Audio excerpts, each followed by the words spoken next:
But it's interesting that your reaction is to attack the men who are leaving and tell them that they're losers who aren't good enough to get a woman in the West.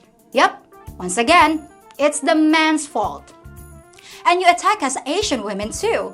You call us poor, uneducated, submissive, desperate women who are happy with your table scraps and rejects. But if you truly believed we were getting your leftovers, the men you don't want anyway, then why do you sound so angry and defensive about it? And try to shame men for finding happiness here? Wouldn't you be thanking us for taking out your trash? And as for us Filipino women being uneducated, we have the same percentage of college graduates that you do, and what you call submissive is what we call being agreeable. Do I look uneducated, submissive, and desperate to you? Well, guess what? There are millions more like me over here, just waiting to have a shot at making your men happy.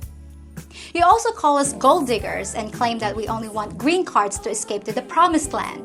Well, I hate to burst your bubble, but many of us Filipinos are happy to stay right where we are. It's funny how American women literally blame everything on men. And this woman from the Philippines says it all. It's pretty interesting to note the reactions of American women when they find out men are leaving for other countries because they've had it with American women.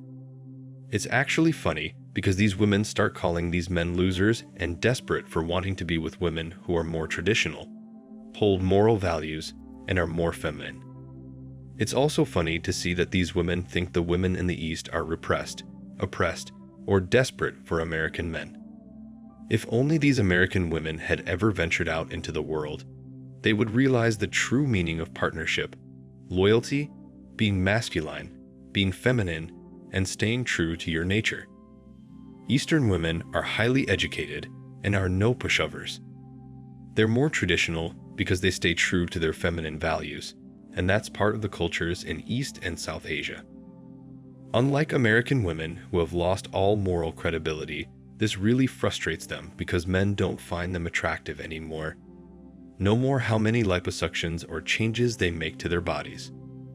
American women have failed to realize that a woman's true beauty lies on the inside and not on the outside. And so, American and Western men are fleeing Western countries to find the right women abroad. This isn't surprising because the women in their countries are constantly complaining about how they're just not good enough no matter what they do. So much so that the men feel they'd be better off taking a dive into the dating pool of other countries.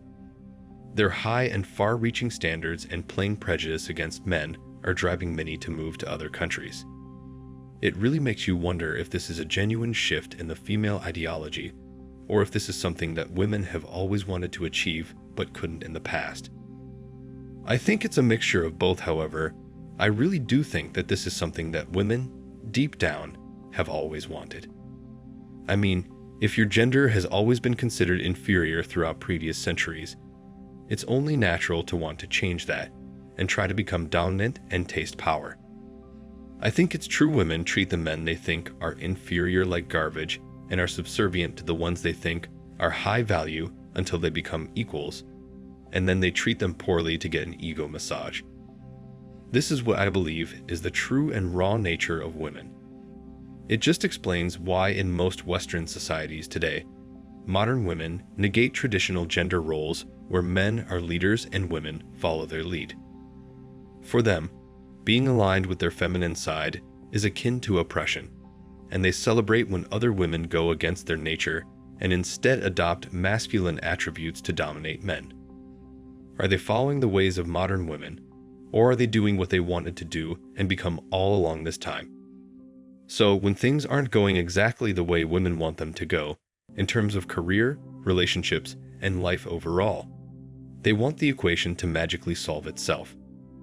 Women aren't programmed to see themselves live through old age alone. This is why they want to have someone by their side as a financial cushion so they can live their lives in peace and not have to live in a nursery home. Ironically, most modern women say they don't need a man and yet depend on them for so much throughout their adult lives. Men come in the form of boyfriends, lovers, and sugar daddies. This is the reality today, plain and simple. Men are just tired of the modern woman who makes it next to impossible for them to go out on a nice date. Their unbelievable standards are making men look the other way and in other directions. To put the icing on the cake, if a guy does get and commit to a woman, there are all the chances that he's going to receive the minimum effort from her. A sorry state of affairs in the bedroom, constant complaining, lack of respect, and divorce. For what? He has his life savings and children taken away as a final nail in the coffin. This is what's causing men to go abroad and search for another woman, something which I don't completely believe in, but can completely understand. Over the last 50 years, we've seen a major shift in the way gender roles have been perceived.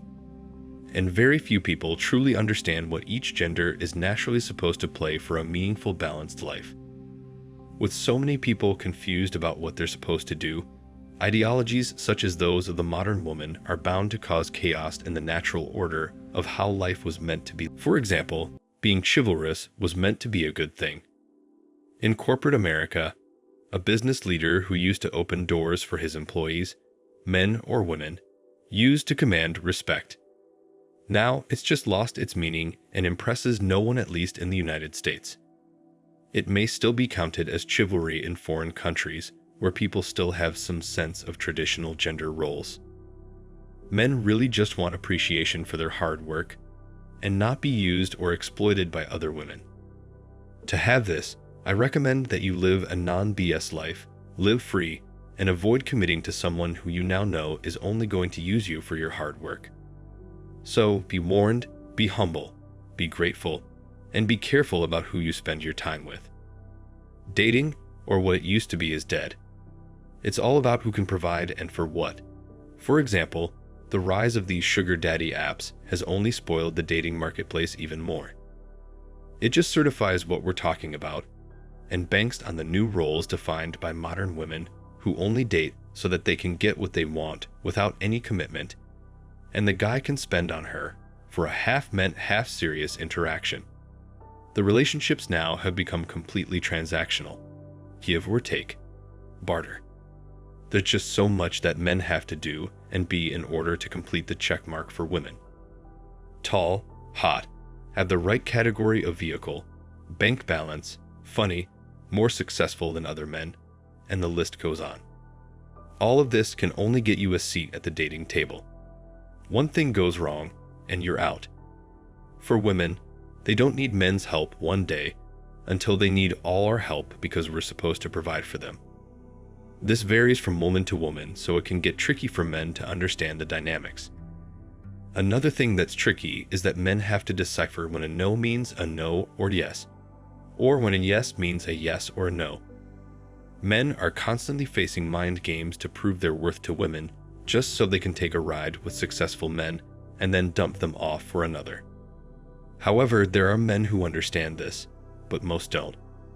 Men who go abroad seem to have a better chance of winning this game because financially unstable women don't have the luxury to play these games. It's very important to understand that women in foreign countries aren't playing these games as much because their circumstances don't allow them to. The moment they're in a developed country, their thinking starts to change. Just be warned. What's clear to me is that Western society is lost and confused.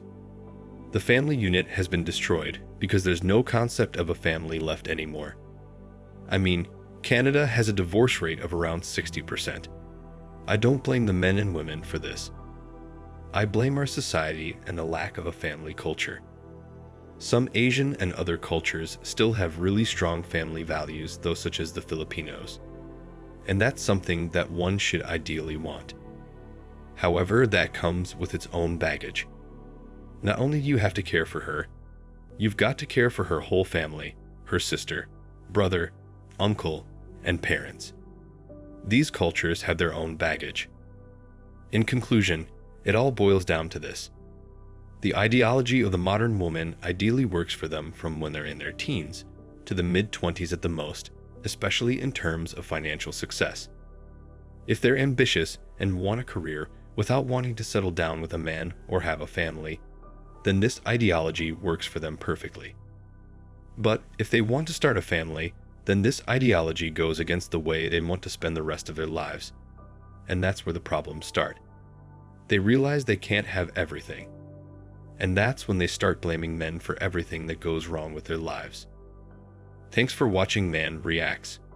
Show us your love and support by liking this video, sharing it with your friends, and subscribing to the channel.